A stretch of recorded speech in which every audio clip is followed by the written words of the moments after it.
يا راغبا في كل علم نافع. ينمو العلم ويتقدم بتقنياته ومجالاته، ومعه نطور أدواتنا في تقديم العلم الشرعي. أكاديمية زاد أكاديمية ينبوعها صاف ليروي غلة الظمآن. وتعلم الفقه الميسر عاملا بالشرع دون تعصب لفلان. بشرى لنا زاد أكاديمية للعلم كالأزهار في البستان. بسم الله والحمد لله والصلاة والسلام على رسول الله وآله وصحبه ومن اهتدى بهداه. أما بعد, marriage is a relationship between two, and hence there has to be a contract. So what is the marriage contract? A marriage contract is a contract between the man and the woman, which is usually represented by a guardian. And it has two pillars, as the scholars stipulated. Number one, definitely the presence of two individuals, a male and a female, who must have no obstacles that are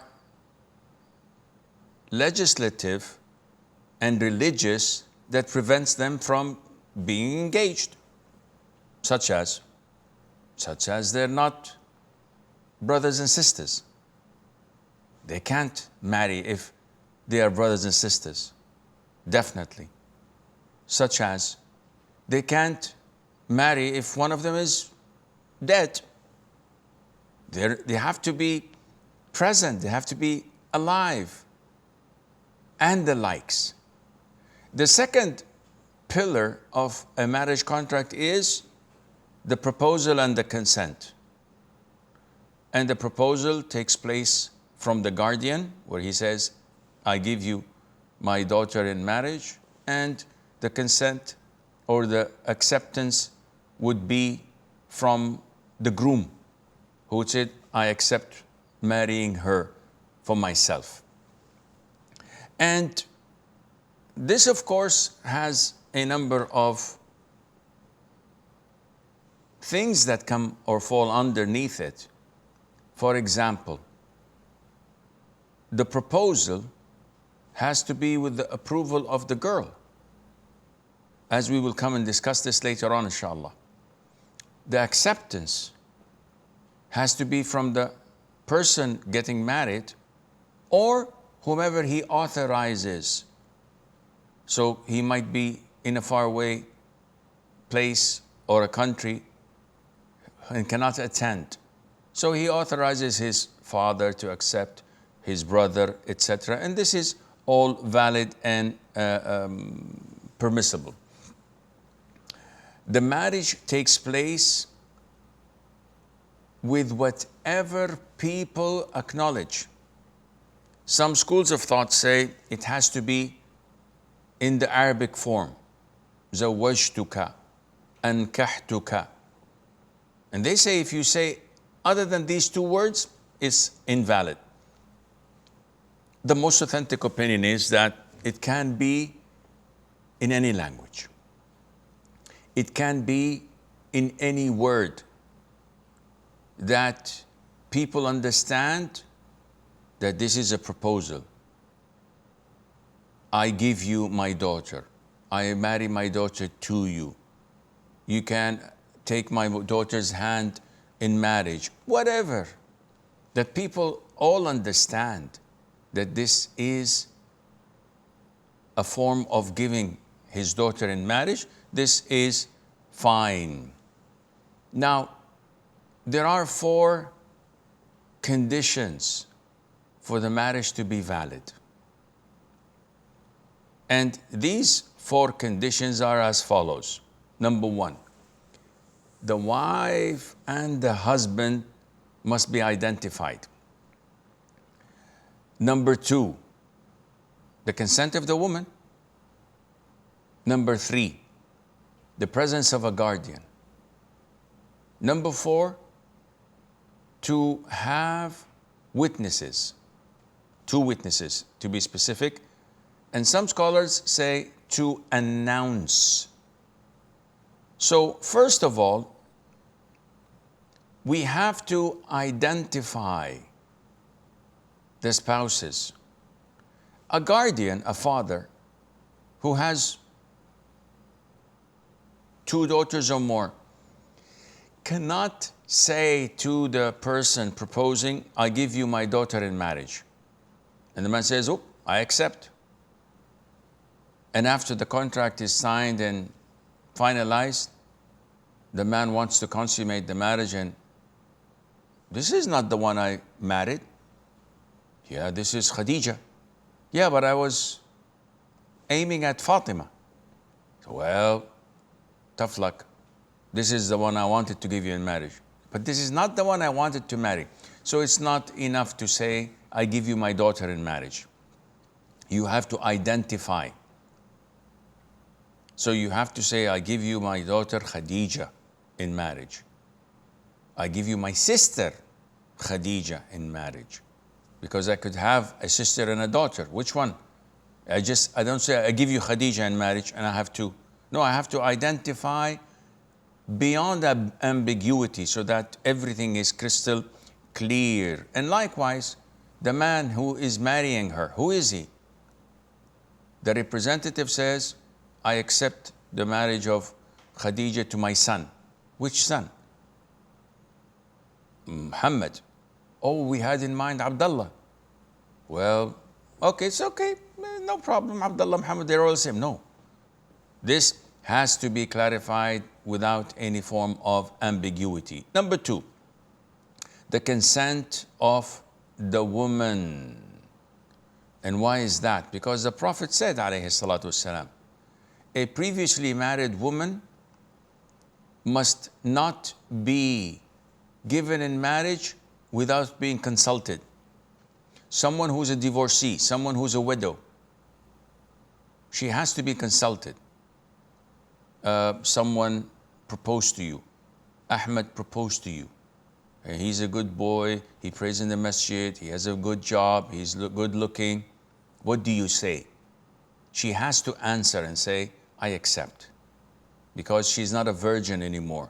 She's not someone who's bashful or inexperienced. And the Prophet says, and a virgin is not given in marriage without being asked. So her approval is essential.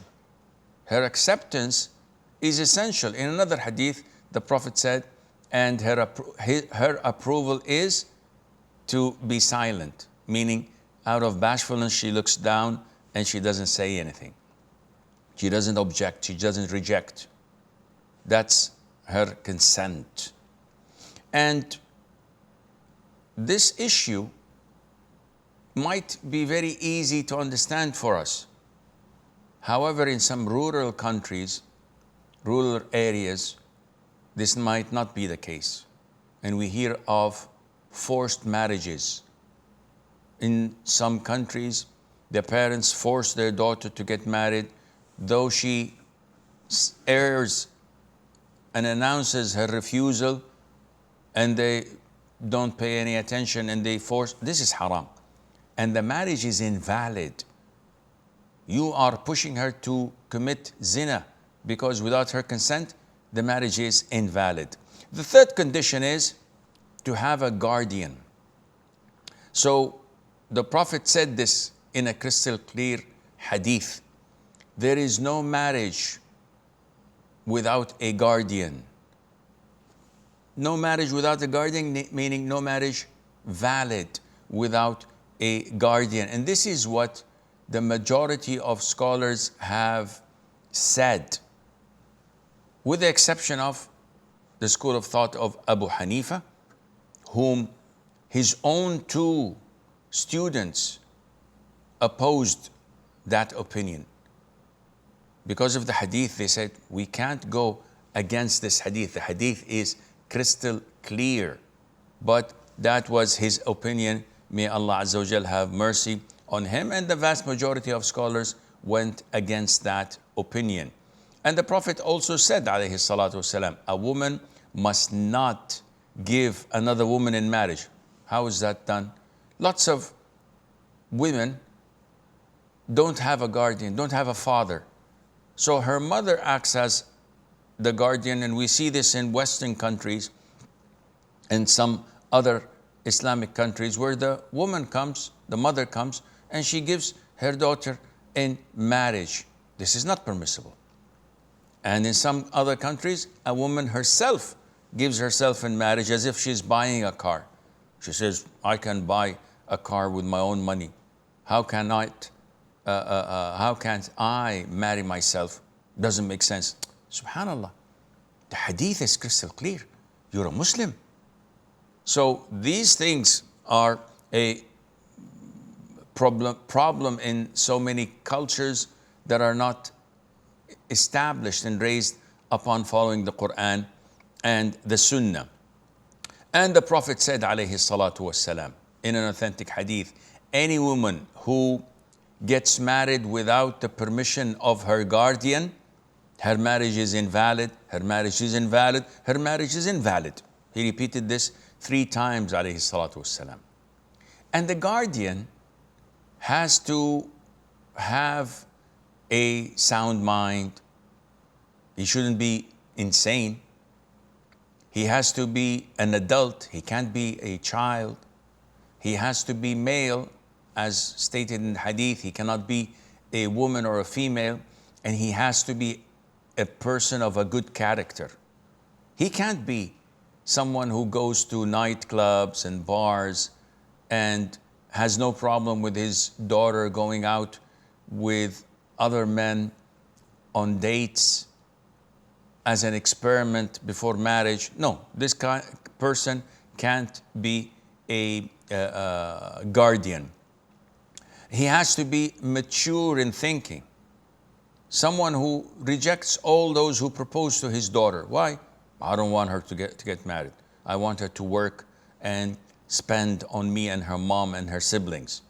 I don't want her to leave the house. I need her to serve us. Of course, this is not someone who is worthy of being married, of being a guardian, because he doesn't care about the best of interest of his daughter or of his sister. And this is something that is well established in the Sharia, in the Fiqh. What about the dowry? The dowry is not a condition in marriage.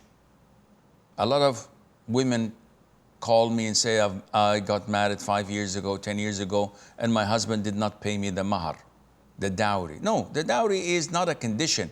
It's something that is accompanied, and it's one of the woman's rights, but it has no impact in the validity of the marriage. And if a woman got married and her husband did not give her mahar, that's a debt on her, on him, to her. He has to pay it off. What if he did not name a mahar and there's a dispute? She says, I want 100,000. He says, no, I was thinking of 10,000. And the marriage is already consummated. Now they have a dispute. What is to be done? We go to the Muslim judge or the authorized imam of the Islamic Center, and he decides what's the common accepted mahar in the community. So he says it's about $15,000, $20,000, and then the husband is forced to give it to his wife. Allah says in the Quran, and give the women upon marriage their bridal gifts graciously. So this is a must to be given to the wife to honor her and to show respect and the importance of this marriage contract. So it is not a condition, it is not a pillar in marriage, but it is her right to have. هذا والله أعلم ونسبة العلم إليه أسلم وصلى الله وسلم وبارك على عبده ورسوله نبينا محمد. يا راغبا في كل علم نافع ينمو العلم ويتقدم بتقنياته ومجالاته، ومعه نطور أدواتنا في تقديم العلم الشرعي. أكاديمية زاد أكاديمية ينبوعها صاف ليروي غلة الظمآن، وتعلم الفقه الميسر عاملا بالشرع دون تعصب لفلان. بشرى لنا زاد أكاديمية للعلم كالأزهار في البستان.